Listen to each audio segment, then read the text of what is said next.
Welcome to LOA Today. I'm Walt Thiessen. With me today are Louis D'Souza and Anne-Marie Young. This is your Daily Dose of Happy. We are so happy you decided to join us today. Indeed, we are. Welcome to another week of LOA Today. And we have a special guest joining us today. Her name is Catherine Chadwick. And Catherine has quite the background. She is a registered nurse, but she didn't stop with the nursing. She kept going beyond that. She developed some other skills, and she's going to tell us a story about how it kind of started when she was a nurse. It's going to be an interesting story. But she's a practitioner of applied positive psychology. That's going to be an interesting topic all by itself. She's a certified life mastery consultant. I mean, she actually has like this resume that would be too long for me to read, so I won't try to read the whole thing.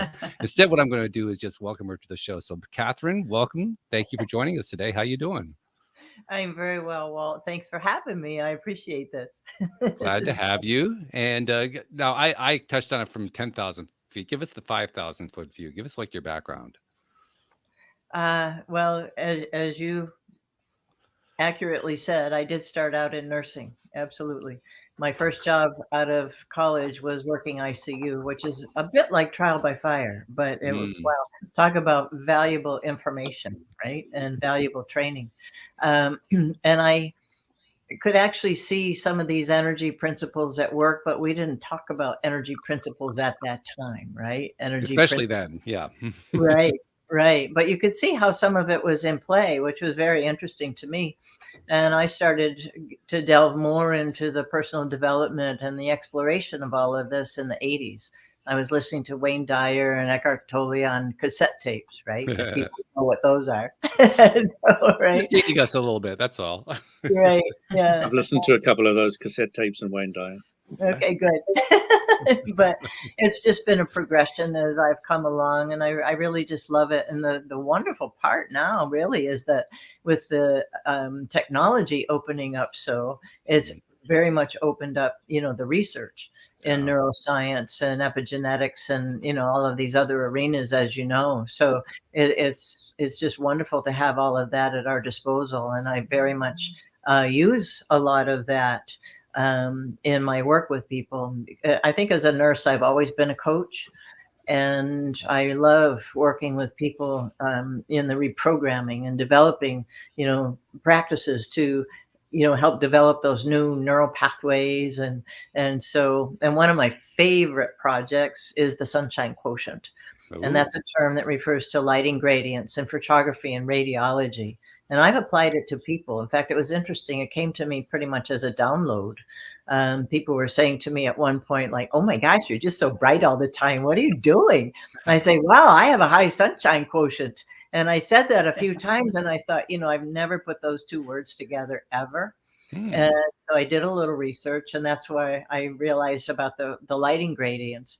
And I'm like, oh, this makes such perfect sense, because it does apply to people. We're light beings. We're radiating light all the time. We're broadcasting our level of vibration.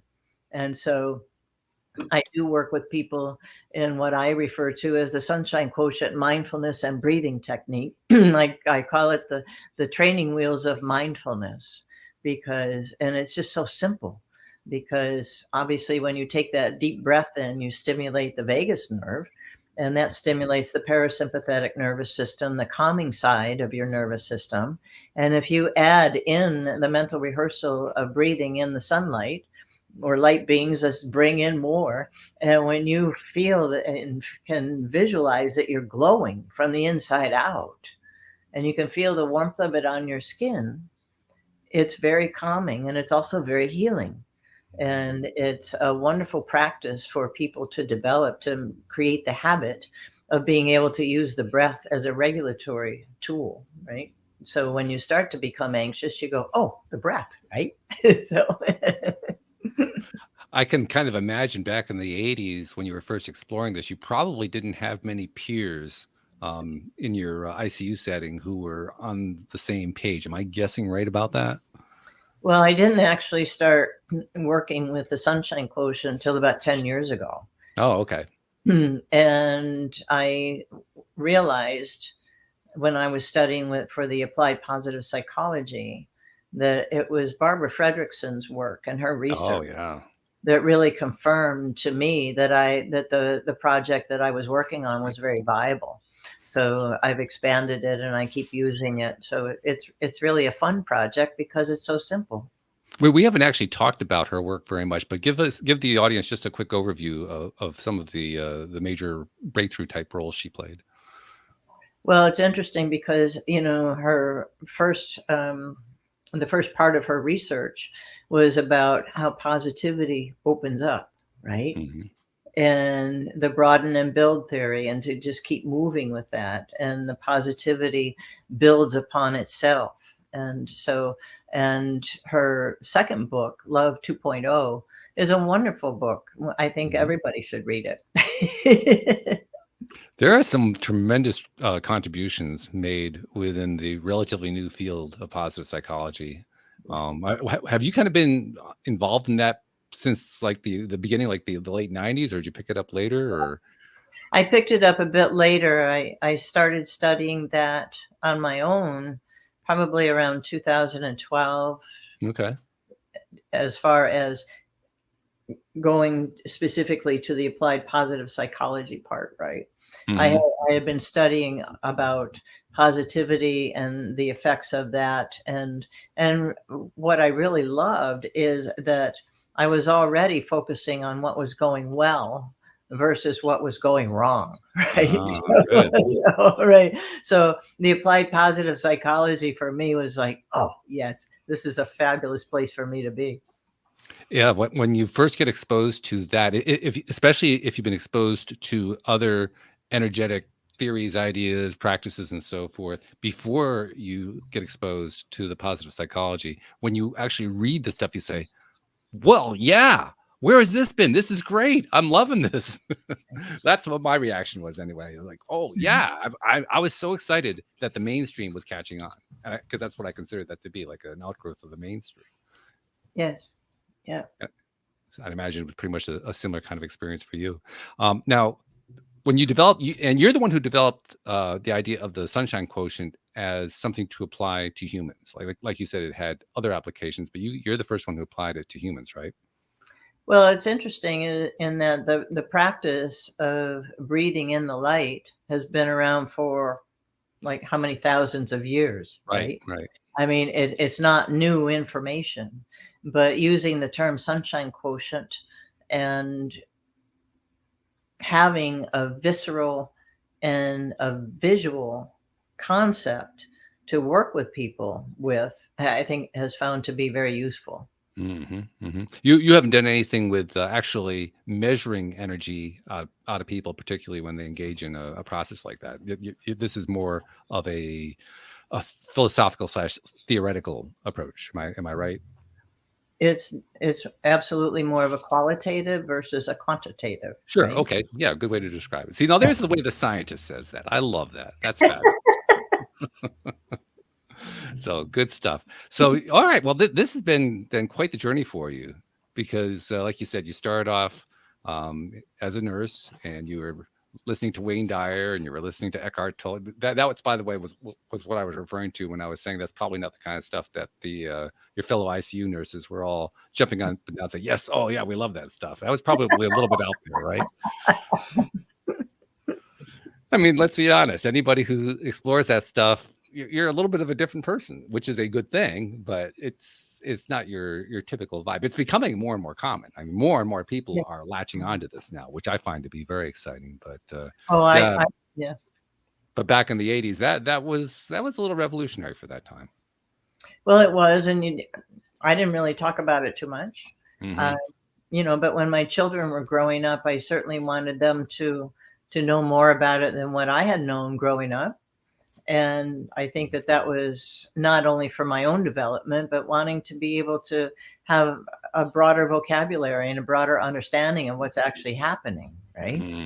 And what's fascinating to me is that, now there's, as we mentioned before, about so much research being available, and that concept of that we think between 60 and 70,000 thoughts in one day, and about 90% of them are the day same as the day before and the day Yeah. before and the day before. So how many of us have been dragging those yesterdays around with us all the time, right? Sure. And I think it's something that people absolutely would be well served to be aware of, because all of these thoughts and beliefs have been handed down for how many generations. And I call it, acceptance of belief without evaluation. And not all of these beliefs and thoughts serve us. Talk about that for a moment. We'll just kind of treat that as a little bit of a tangent, because I think it's an important tangent. The fact that we do spend so much time focusing on stuff that really doesn't serve us. Right. Well, it is interesting because, the reticular activating system, the part of the brainstem, it helps the brain predict what it's going to look for. And of course, I refer to it, it seems to me like it's like a synthesizer. And so it's also filtering information coming in. Right. And if it's not connected with what we're focused on and what we're thinking about, that information is pretty much set aside, as disregarded. And so then it goes in, and then the brain then uses the information that has come in, but it's also reinforced what's already been there, because that's what it was looking for in the first place. Right. And so that loop just starts going, going, and going. And how long does the loop keep going? And so I think it's important for people to take the time to evaluate what it is they really want, and to have a vision and have some steps and some plans in mind, as far as keeping into that area that isn't already taken up by the loop going around and around, because that's how we make progress. There's also another little tangent that goes along with it. It's a tangent to the tangent.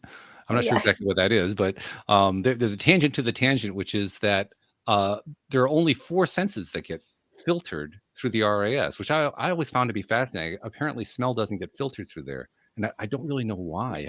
Do you have any knowledge or information about that? I have not done any research on that. Yeah. I do know that there have been instances where I wish that the smell had not registered.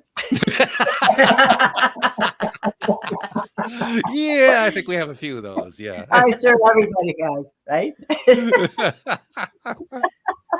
So true. So true. I love this. So let's bring go ahead. Well, the other 10% that I like people to be aware of is that over 90% of health illnesses and conditions are lifestyle induced. And that's an important element. And I do bring that into my work. Obviously, with the nursing, it's very important to understand how your mind influences how your body operates.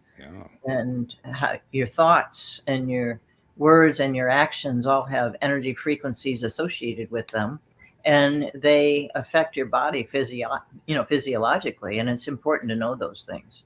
That's really good. I love that. So I'm going to bring Anne-Marie and Louie into the conversation, because they've been sitting quietly, as they usually do, for the first 10 minutes or so. And Anne-Marie, I'm going to go to you first. What are you thinking about when you're hearing this conversation with Catherine that I'm having a great time with? Yeah, I mean, sadly I missed most of it because my internet went. Well, there's that. So I'm like a bit gutted about that. But yeah, no, I mean, I think we all know that it's what you focus on is what you should focus on what you want. And certainly with regards to the health one, that kind of hit, sort of confirmed how I think, if you think you're going to be ill. I know, for example, my mum had a real massive fear about going into a home and getting dementia, and she ended up in a home with dementia. And I think that had a lot, one to do with the way she thought, what the fears on, what her focuses were on. So yeah, I definitely agree with that. And I know some people who've had really nasty diseases, but they've had such a positive outlook and just determination on getting better that their recovery has been amazing, and it's surprised all the experts. And so I definitely think there's something about how strong your mind and your positivity is and your focus, and how that controls your health. Yeah, that's a great point. It's wonderful. And Louis, Now, this is where, Catherine, you have to understand, I'm probably going to be turning the mic over for a while here, but that's okay. That's part of what Louis' role here is on the program. So, Louis, tell us what you're thinking about. Oops, you're muted there. We're not hearing you for a second here. Oh, okay. Yeah, that works better. There's so many things I could be touching base with Catherine. I don't even know where to begin. Basically, I wanted to ask you a little more about your own journey. What are the things or experiences, maybe inner experiences, happened that forged your life? Oh, well, there are quite a few. I thought there might be. That's why I wanted to dig.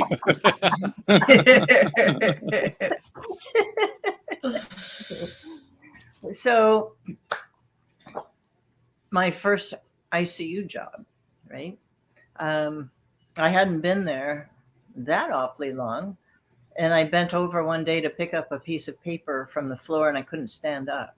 Ooh. And as it turned out, the L4 vertebrae was all in pieces from stress fractures. Wow. And my sciatic nerve on the left was impinged quite badly. And that was about a 3-year window out of my life in that I did go to Mayo Clinic and have a fabulous repair. And I've heard so much about that clinic. Yeah. And, I would totally recommend it. I've been there twice. We'll get to that. And so it was my prescription after that was to wear a breast to hip back brace with a metal stays up the back and walk at least a mile a day for a year. Mm-hmm. And I went back to Florida and I hadn't been able to work. So I lost my car, I lost my apartment. I was sleeping on a friend's couch, but I had 2 bikinis and I had 2 back braces. And I went to the beach every day, rain or shine, heat wave or not. And I got up to 7 or 8 miles a day. And it was fascinating. I didn't care what I looked like, right? But I was. Yeah, I can just see you in a bikini back brace in the rain. Back brace, right? It was quite a sight, I'll tell you. But I kept meeting and seeing, some of the same people over and over, and I would go further, and people were cheering me on, yay, and so I got very strong. But during that whole process, talk about a higher level of awareness. There's nothing quite like a back or spinal injury to really show how much it can reduce your energy and how much when it's fixed it can replace your energy, or bring it up tremendously. But talk about focus and persistence and all of those wonderful awakenings to move forward with. And so that fabulous repair, they had obviously removed all the pieces, took out a disc, took part of my pelvis and made a fusion for me. And it was wonderful. Lasted 23 years, 2 natural childbirths, black belt in karate, building stone walls and all of these things. But I wore it out and I went back for the bigger, better and improved version 23 years later. And I have donations from the bone bank and rods and screws and, and I still do beautifully well. I'm very active. So I have no limitations.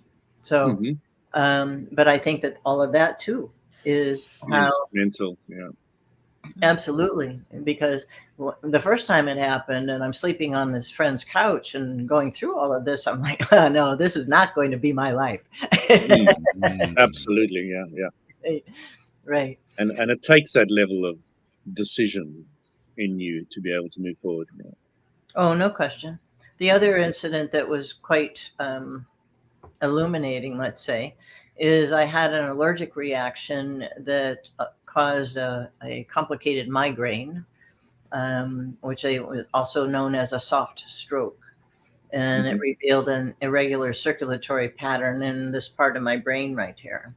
And I spent a little over 2 years, not consistently, but with a headache and thinking one thing and a whole different sentence would come out. And not consistently, not every time. But I'm like, oh my word. So you did many a Freudian slip. Yes. So, Freudian and Jungian and just about every other kind of slip. and that was a real impetus to, okay, let's just keep finding this sense of humor in things, right? Because that goes a long ways, I do believe. It's interesting to me. You were pointing to roughly the same area at the base of the skull where the RAS is located. Was that involved in any way? No, because it was really up a little bit higher. A little higher, okay. And off to the side. Okay. Of course, it could be that my RAS is off too.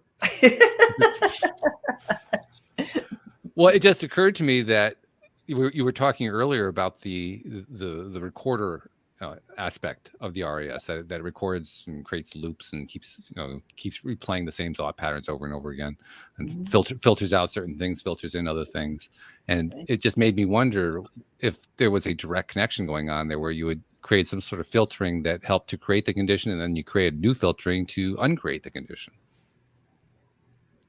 It's all very possible, right? I mean, that's what occurred to me because the locations on your skull were so similar. I said, whoa, okay. Yeah. It's all very interesting because I believe that anything is possible. Mm-hmm. What is RAS? Just so I'm in the loop. The reticular activating system. It's part of your brainstem. And what does that do?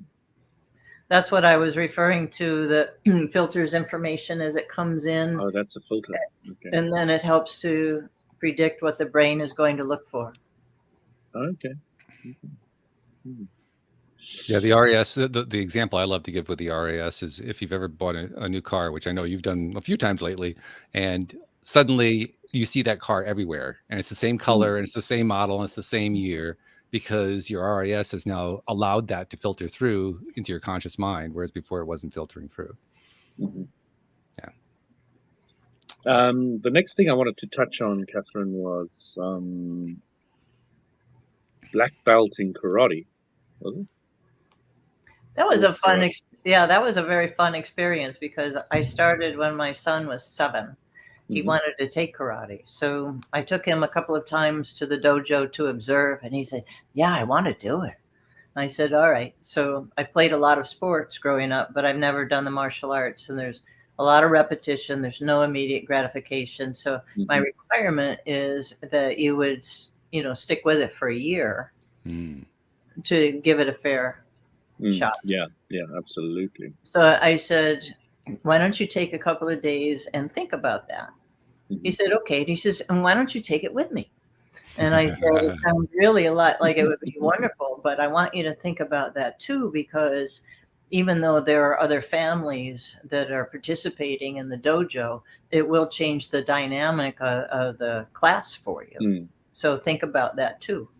So Michael comes back to me almost 48 hours to the minute. And he's, I want to do it, and I want you to take it with me. I said, that's it. He goes, you're in it for a year. And so I love your awareness and sensitivity that you brought in there, because those are very accurate, correct from my perspective, statements of what you should do and say in that situation, and I love it. That's exactly what I would do if the situation arose. I've got a black belt, I suppose you would call. We had black t-shirt in Kung Fu. Okay, great. And that was an incredible journey for me too. And that's some incredible stories around that as well. But yeah, anything else? Well, no, it's just fabulous training. And actually, I use a lot of the concepts with that, and when I'm working with people, as far as the discipline and the repetition, but also coming in with a fresh mind. Did that group of karate bring in a lot of the philosophy, the yin yang, the other concepts that are more esoteric? Well, maybe not in so many words, but as far as working with the energy, either you're blocking or you're bringing it in to work with it and then sending it back out. It's a wonderful exercise in actually understanding energy principles without talking about energy principles, right? Okay. The interesting thing, the way I started was I saw Bruce Lee movies and got totally enamored. Then I thought, let me go do some martial arts in town. So I went to the local karate class. I saw them going, and I was so appalled that I was put off martial arts for years afterwards, compared to Kung Fu, which is soft and gentle and flowing. This brutal rah, rah, rah stuff absolutely got my goat. So it absolutely threw me for many, many years, until when I was at university, there was this guy doing these beautiful forms on the field, and I went up to him and I said, "What are you doing?" He says, "Oh, I'm practicing my Kung Fu kata." I said, "Oh, that's really nice. It's beautiful." I said, "What level are you?" He said, "No, I'm actually an instructor." I said, "Oh, great. Where's your school?" He said, "I don't have one. I just arrived here in the city." And I said, "Well, I'll be your first student." And he said, "Well, okay." And from that day, we started training, and we trained for 6 months with our hands. And after that, he said, "Well, this is a full contact martial arts sport." So we put on gloves, and he started sparring with our hands. And he hit me hard in the face, and I went down like this on the ground. And he put his hands together. He bowed over me when I was on the ground. And he said, "Louis, the object exercise, get your eyes back on the target as soon as possible. This is going to happen often." And that was one of a phenomenal lesson which I learned and applied to every aspect of my life. Yeah. Keep your eye on it. Exactly. When you get knocked down, how quickly can you get you up again and moving? Yeah. It's a marvelous. Oh, go ahead. No, I was just going to ask, so how did you, I mean, obviously you had the principles while you were nursing, but how did that go into transformational coaching? Well, it's very much connected, because I work with people in regard to the energy principles, the universal laws, and the reprogramming of the neural pathways to actually pattern them in a more positive direction. You're never going to, eliminate those saboteur voices, those voices that say, "I don't think you're ready. I think you need another certificate." Right? I think Anne-Marie can relate to that. Huh? Yeah. Oh gosh, yeah, that little voice was always popping in. Go, do it. But you can diminish those voices, right? And so you can reprogram yourself to think differently. And then that, of course, allows you to become more quickly, like, who do you want to become? What do you want to be doing? Where do you want to be going? Right? Absolutely. That's very important stuff. Now, you also have you have a webinar and you have some classes coming up. Talk about those for a bit. I do. But before that, I want to just expand a little bit about using the term mind diet. Oh, right? Okay. Go for it. Right, because I think it's important for people to understand that what you feed your mind dictates how you operate. And people seem to understand the term mind diet. So I like to pass that around, because people do understand about diet, right? And so obviously most people think of a nutritional diet, but I think your mind diet is the first diet to be paying attention to, because that also dictates what you're going to make your choices for in your nutritional diet. Very good point. Yeah, it all starts in the mind. No matter what it is we're talking about, it always has to start in the mind. Yeah, absolutely. Your thoughts dictate your life. They really do. They really do. Yeah, I know. So, yes, I am doing a webinar next Monday at 11 o'clock Eastern Standard Time, and that is entitled "Revealing Your Brilliance." And so that will be about the Sunshine Quotient and some of the basics of neuroscience, and what are some action steps that you can take to move yourself forward. It's a very quick little workshop, about a half hour, 40, and then another 15 minutes for a Q&A for people that are interested in dropping in and maybe picking up a little bit of info. And I have a couple of classes that I'm offering. The first one is Your Sage Brain and Working with the Laws.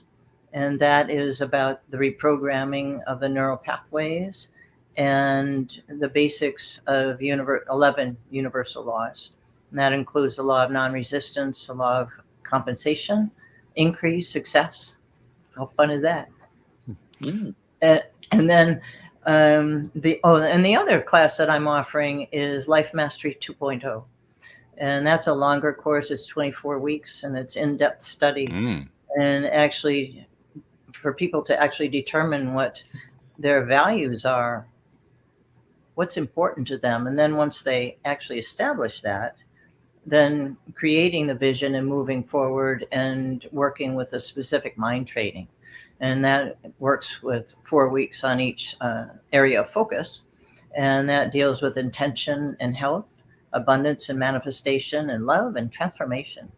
Because what I love about all of these programs, it's all about raising people's awareness on how energy principles and universal laws can work for them. It's funny because you described it as a long course, and the title is Life Mastery 2.0. And I thought to myself, yeah, that's a real long one. That goes on the entire lifetime. It does never actually stop. But you somehow managed to narrow it down to a 24-week course. So congratulations on that. Well, but it's a great start for people because it allows them enough time to create some habits so that then they can go on their own. When they're more confident, they can be more independent. Pardon? And also to grasp with clarity the philosophy of understanding who we are, where we're going, why we're here. Right. How to work with the laws. Yeah.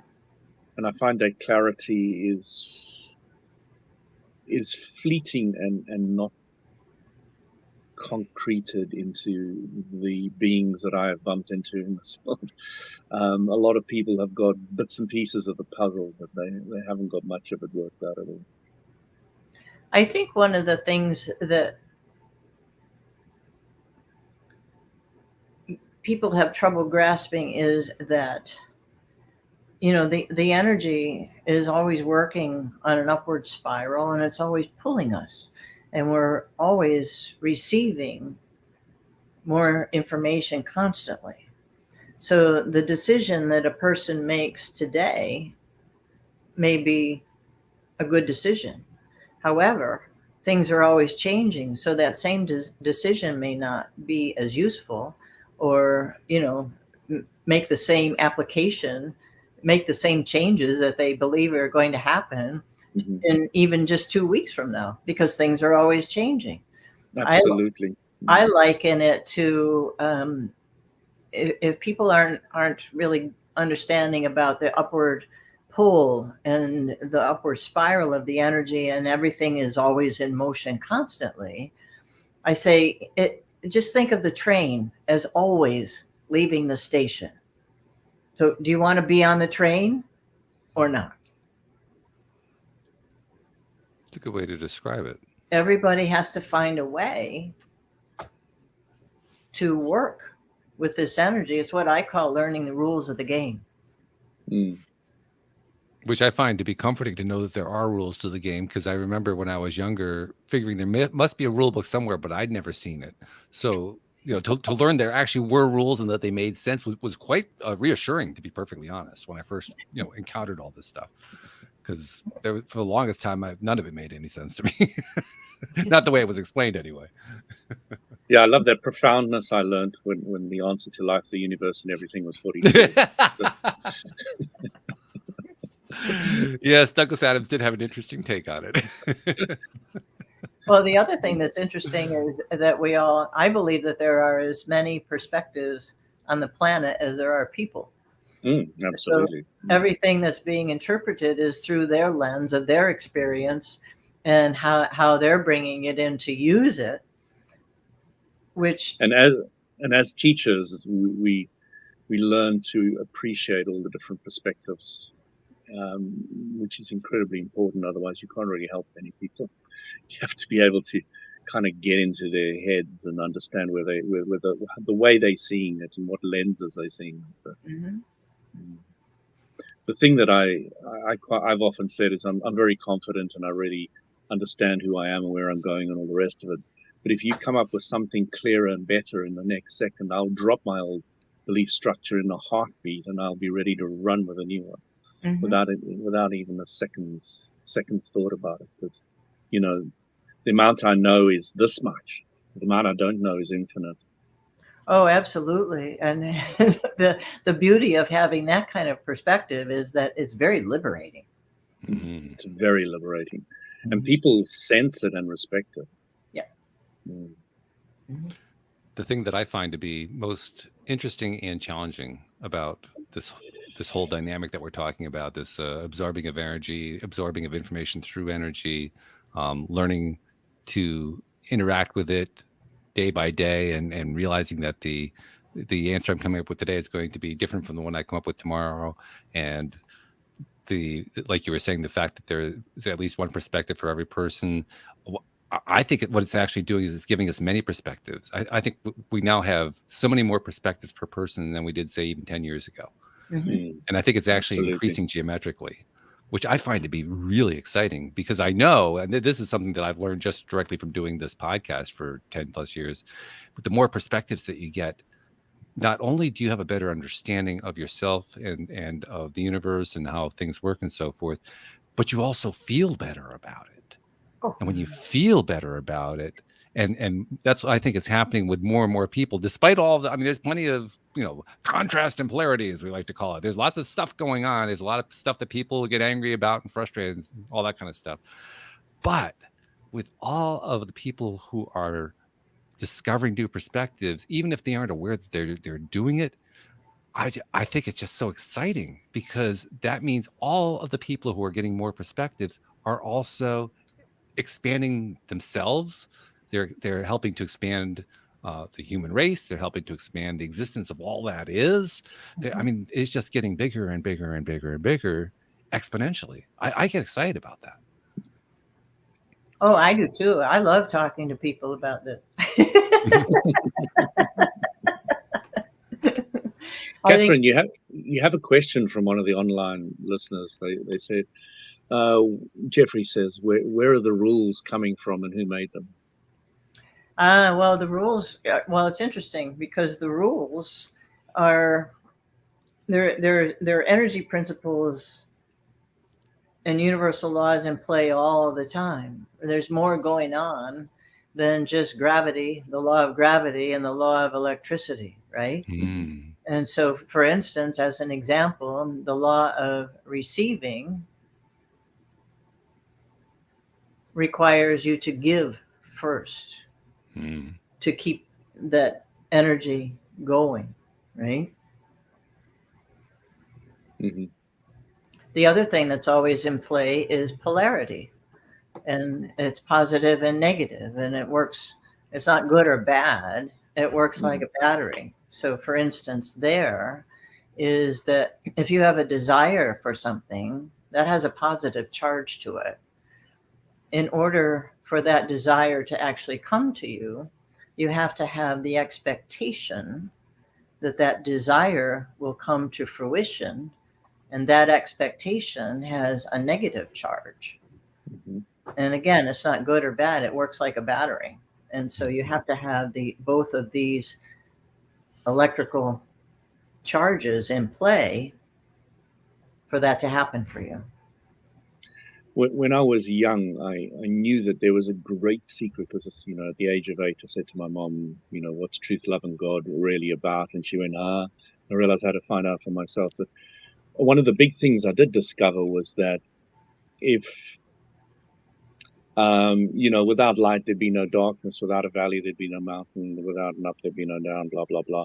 I knew there was a profound understanding in that all, but I didn't know how it manifested in a human. So then along came Abraham Hicks and said, when you know what you don't want, you have a better idea what you do want. And that's when I suddenly realized, that's how the contrast manifests in the human. Mm-hmm. It's interesting because if there's that example of hot and cold, right? And it's all temperature, hot and cold. And so if you're cold and you go in front of the fire and you focus on getting warm in front of the fire, Mm-hmm. you feel warm, but that doesn't mean the coldness has disappeared, right? You're just not focusing on that. Yeah, I've often said that, if you were happy all the time, you wouldn't know what happiness was. Exactly. Yeah. Yep. Mm-hmm. Everything is connected, right? Is related to the contrast. Yeah. Yes, absolutely. Mm-hmm. And I just wanted to say hi to Maria, or the Maralise is her real name. We've been chatting on the phone today. Oh, good. She was on the show almost a year ago to the day, so it's kind of appropriate that she popped in today. Yeah, cool. Which is pretty cool. Yeah, she went through a rather remarkable healing in a special event that we put on in January, where she had been dealing with. Oh, sure, it's just going to pop right out of my head. Is it fibromyalgia? Fibromyalgia, yeah, that's it, right? Yeah. She'd been dealing with that for like 30, 35 years, and in the midst of our event, all of a sudden it was gone. That was pretty cool. That was incredible. Yeah, you were there for that. I remember that. Yeah, I was. Yeah, it was beautiful. Yeah, it's still pain-free. Yeah, all these months later, and she just keeps celebrating it every single day. A year later. Yeah, it's pretty cool. Did we actually answer Jeffrey's questions? What we talked about was beautiful, but I'm not sure if we actually answered the questions. Where did the rules come from? Where did the energy come from? Sorry. So some of the energy just answer came from Anne-Marie. The energy came from me dropping my headphones.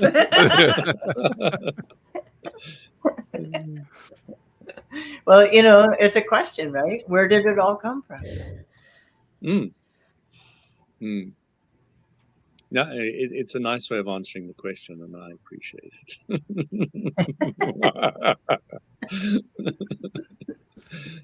I think my answer is, where did it come from? It came from thought. Thought was what originated all of it, and then over time it just built and built and built and built. You keep building and building and building, it's going to get bigger and bigger and bigger. And that's did what we you think have. that up? Apparently. look how it all worked out. I mean, I'm telling you.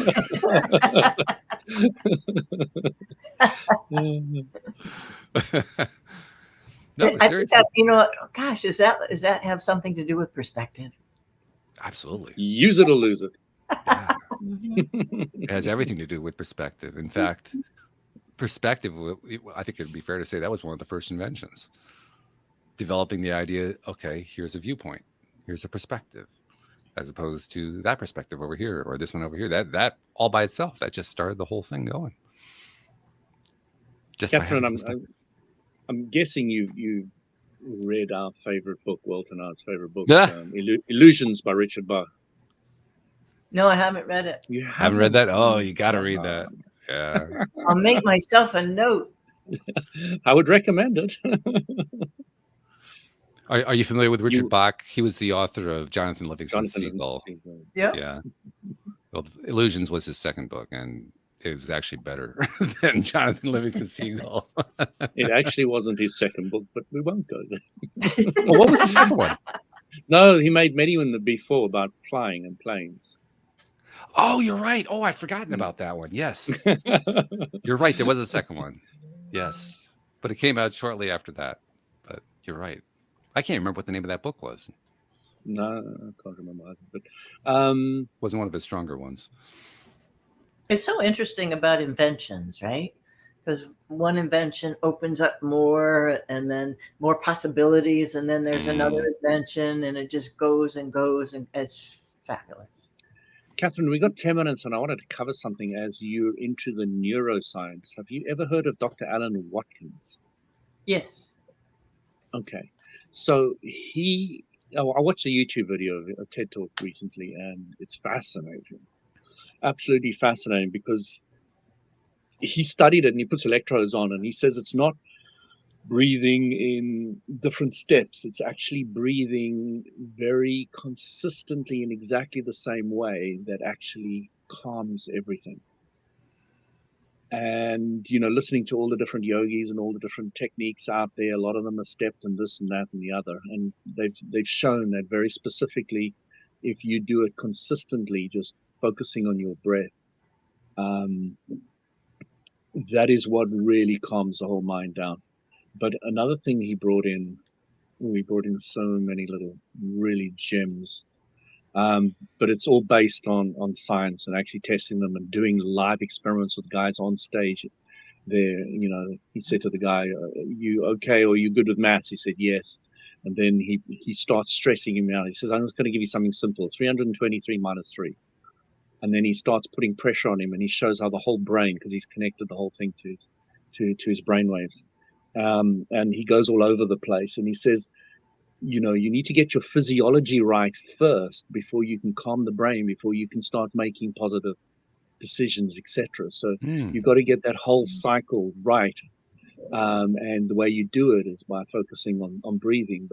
And on all the other thing he brought up, which was fascinating, is that the electromagnetic pulse that comes out of the heart area is many, many, many times more powerful than what's happening in the brain, even when you're completely wired on. So he says, when you breathe consistently in a nice rhythm and you focus in on your heart area, then you really, it can take you to another level. I can send everybody the link if they want to that video, but there's very interesting information there. Well, because there is that connection, right? That's body, spirit, mind connection, getting it all to work together and understanding that. And the research that's going on right now between the brain and the heart coherence is really wonderful. So between that and Dr. Joe Dispenza and what's going on with his research, it's very interesting, isn't it? Yeah, Bruce Lipton's in on that. Yeah. Oh yeah.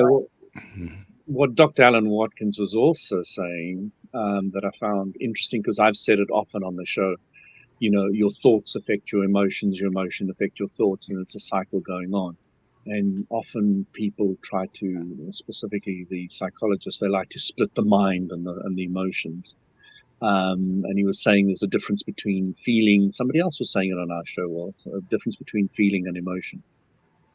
And he was talking a bit about that as well, because I didn't quite get that. So there's lots of things that really appealed to me about what he said, and I'm not often impressed by those kind of videos, etc. But also what I enjoyed about this presentation was his real confidence. That whole presentation, there's a genuine baseline, complete confidence in it, and I was like, wow, I like this, because I enjoy people that are really, really confident. I don't look at them as arrogant.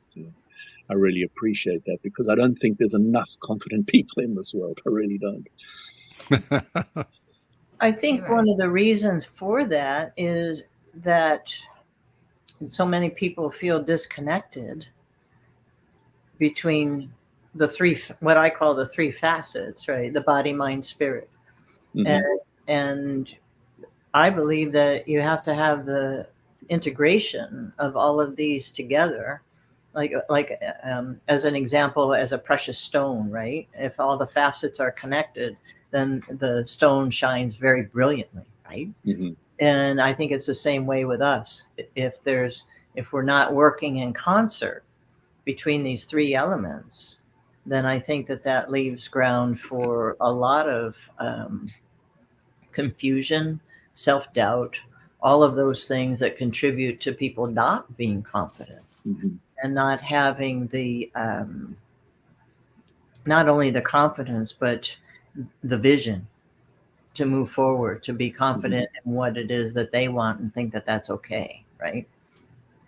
And if you're teaching how to balance those three, which most people have no clue about, excellent. Excellent. Yeah.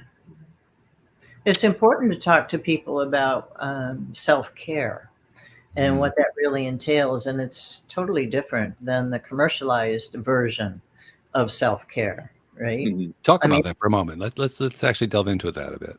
I mean, it's nice to, go for the manicure and go for the massage and, these things and whatnot. But so many people equate self-care with the tangible things they can buy, the 10 minutes here, the little treat for lunch or whatever that is, right? But self-care really entails a lot of what we're talking about and delving into the understanding of how we all really operate and how the mind does influence how the body operates, because your thoughts affect your body physiologically. And not having that understanding and giving yourself the time to care for yourself fully is how I view it. You're doing yourself a disservice. Dr. Alan Watson put it in a way I'd never heard before, and I've always loved something that's new. and it's so simple, anybody can get this. He says, if you go out and get your pedicure, manicure, etc., but you're still thinking negative thoughts, you're harming yourself. Okay, so you've really got to understand that you need to get the synchronicity between getting these rest phases and keeping your thoughts based on what you want, not what you don't want. And even if you're going running and you're doing something really, really positive, but if you're thinking negative thoughts, you're harming yourself, and vice versa. So if you're really negative or something, and you do positive things like breathing and all the rest of it, but if you're still doing it with negative thoughts, you're not going to go anywhere. So, the whole thing, it was really, really simple about getting your thoughts in alignment with your actions. And sometimes you need that pattern interrupt, regardless of what that is, what works for you. When you get into that negative loop of thinking, it's very easy to interrupt that with physical exercise, but having an awareness that that's what you're doing because you want to pivot to a more positive way of thinking. And absolutely. And on the emotional vibrational scale, it's very easy to see, right? And I think the visualization for people sometimes is helpful. Do you teach the emotional guidance scale? I bring that up because I think it's easy for people to visualize more of where they are in their thinking if they have a visual of what the scale looks like. Yeah, I mean, I love the way Abraham Hicks teaches it. If you're depressed and you go into revenge, you feel relief and release. If you go from revenge to rage, you feel relief and release. If you go from rage to frustration, you feel relief and release. If you go from frustration to I don't care, you have relief and release. If you go from I don't care to hope, you have relief and release. And it's really, really interesting that if you're really depressed, don't tell them to be happy. The gap vibrationally between them all is just too big. Right. And the wonderful thing about hope is, it's a bridge, right? And so I was listening to Dr. Dan Tomasulo talk about this a couple of weeks ago, and he writes about hope. And one of his books is Learned Hopefulness. And he says it's the only positive emotion that requires a negative emotion to be used as a catalyst. Explain that. In order for hope to come into play, you need a negative emotion, like you're talking about, if you're angry or if you're depressed or if you're feeling... Are you going back to the concept I was bringing up earlier? If you're happy all the time, you wouldn't know you were happy. It's very much related to that, right? And so the negative emotion is used as a catalyst to initiate the emotion of hope, which will then get you to a higher vibrational emotion as well.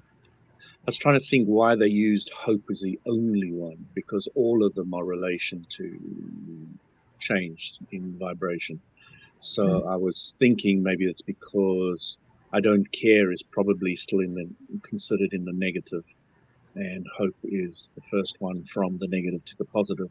I don't know. It was just curious as to why they thought that. Well, that's the way I interpreted it as well. That it's the one that moves you in the direction of a more positive emotion. Mm-hmm. But from hope, you go to expectation, or at least in the Abraham Hicks scale. It doesn't really matter which one. You got the Scientology scale. You got 101 different emotional scales out there. But that's a contrast as well, and there's a huge gap between hope and expectation. It's massive, vibrationally. It's true. It's true. I know for myself, I've been finding myself really, really simplifying. So, just today, for instance, I was out taking my usual daily walk, and I found I found my mind wandering in a direction I didn't really want to wander into, and I didn't like the feeling associated with it, and I wanted to get out of it quickly. And I could have used any number of tools, including climbing the emotional guidance scale. And I just chose to do something that I've been doing a lot lately. I just chose to focus on my heart center. That was it. Mm-hmm. That was the whole exercise. And I've been doing that a lot lately. And maybe it's because of the work I've been doing on myself for years now, but I'm finding that to be like the easiest one of all. Just, okay, not feeling good, focus on the heart center. Didn't like what happened over there, focus on the heart center. Don't like that conversation, focus on the heart center. It works beautifully. Mm-hmm. It's so freaking simple. As Abram says, Walt, it's easier to teach somebody not to think than it is to focus on positivity. This is true. It's very, very true. Yeah. Well, I have to say, Catherine, this has been a fascinating conversation. Really, really cool. Tell us again about the classes and the webinars and how people can sign up for that if they're interested. Should I put my contact information in the chat? Sure. Yeah. And I'll make sure we'll include it in the show notes as well. Oh, okay. The webinar is next Monday at 11 o'clock Eastern Standard Time, and it's called Revealing Your Brilliance. And it's a half-hour presentation with 15-minute Q&A. And it's about the Sunshine Quotient and the Sunshine Quotient mindfulness and breathing technique, the basics of neuroscience, and what are some action steps that you can take to move yourself forward. And the classes are working with your sage brain and the laws, and Life Mastery 2.0. Brilliant. Love it. And how do they sign up for it? I talk to everybody before they come in to take a class with me, because I want to ensure that they're getting into a class that's the most beneficial for them, because I want to know what their needs are and what their desired outcomes are, and that way I can roll it into what I'm providing, so the class will serve them. Sure. Because I work with people in the class, but for the people that are in the class, I also meet with them individually once a month to make sure that they're getting everything that they are there for. So therefore, they need to be able to reach out to you. How do they find you? Yeah, I'll put my email in the chat. All right. So we'll include that in the show notes as well. The email is definitely going to be the best way for people to reach out. So that's what we'll do. Yeah. And again, I want to thank you for taking the time, for sharing with us. This has been a fabulous conversation. One thing I want to mention to you that I make the practice to do, because I'm sure we're not the only podcast that you've ever appeared on, and plus you have your own programs and so forth that you do, and many, many ways that you reach out to people who you'll never meet, you'll never see in many cases. But I think it's important to recognize that you, like so many people, do help people that you'll never meet and you never see. So on their behalf, thank you for what you do. Thank you for what you've been continuing to do. Thank you for what you will continue to do. Well, thank you. It's been a real honor to be here with all of you, and I appreciate it. Thank you. We appreciate you as well. Unfortunately, Anne-Marie's internet got the better of her, but we'll catch her again next week. Louis, as usual, by the way, I loved your questions today. You're usually really good, but today's questions were really wonderful. So well done there, guy. Thanks, Walt. Yeah, good stuff. Love it. So thank you guys very much. Thank you, podcast listeners everywhere. We will see you all next time here on LOA. Take care, everybody. Take Goodbye, care. everybody. Bye-bye.